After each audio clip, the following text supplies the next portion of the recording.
The Iceman cometh, and he's brought some very cool stuff to the party. Ice sculptures are making a big splash on the special event scene these days, and that's before they melt. Mass production of ice sculptures is now possible because the ice business is mechanizing and carving out a bigger market. Now this is how to make an entrance. It's a curtain of ice, and it's in demand for big events. They string beads of ice on plastic-coated aircraft cable. As it melts, it creates a waterfall effect. It's guaranteed to make an impression. But just how do they get this ice to be crystal clear? They start by tucking a plastic liner into a big tank. They pipe filtered water into it. Then a worker places a measuring bar with a dipstick across the tank. The dipstick is set at 10 inches. That's how thick the block of ice needs to be. He clamps electric submersible pumps on each end of the tank and positions them underwater at a 45-degree angle. These pumps are key. They keep the water moving, forcing bubbles and impurities to the top, while clear water below freezes. He shuts the lid to allow the water to freeze. 24 hours into it, he'll remove one of the pumps. 3 days later, he probes the ice under the watery surface with a pick. It needs to be level, so he checks the entire ice surface with a measuring bar.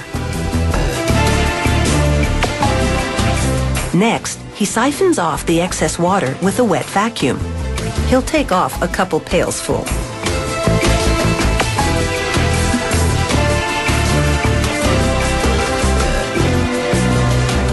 Then he attaches a lifting bar to brackets on each end of the tank and lifts the 300-pound ice block with a chain hoist.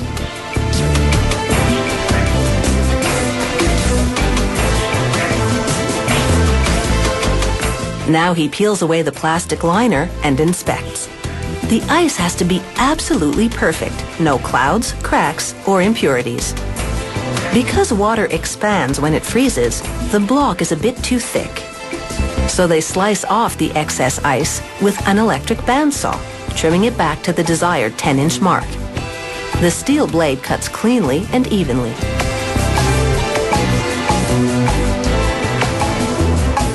He slides the extra pieces of ice into a heated pit where they'll melt and be recycled back into the system. Before the ice is carved, they put the design on paper. The artist is sketching a liquor luge, 2 vodka bottles made of ice through which drinks will flow. Now it's time to cut the ice. The block turns on a special lathe. Then they propel an electric router across the spinning block. The sharp edges of the router cut into the ice. A guide wheel above the router follows a plastic outline of a bottle, so it cuts precisely to the design. All this is done in the freezer.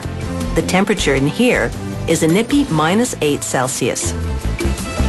Now the vodka bottle is starting to take shape. It takes about 4 minutes for this machine to carve it. This task couldn't be performed as quickly or precisely by hand. Now a worker brushes the snow off. After all, it is like winter in here. Then it's time for the blowtorch. It melts the frost so the ice looks like glass, through which you can clearly see the label and plastic tubing that have been frozen inside. Now we have the vodka luge, and you really can have your drink on ice and in ice. The barman pours the drink through a funnel at the top, and the drink chills all the way down to the martini glass.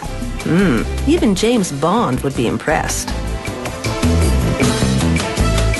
If a fish fountain is more your style, this is how it's done, the old-fashioned way.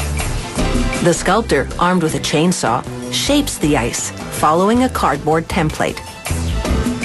She smooths the ice with an electrically powered disc grinder, then cuts in detail by using a die grinder with a triangular bit. She dusts off the snow, and then polishes the ice with a blast from the blowtorch. Now that's an ice piece of art.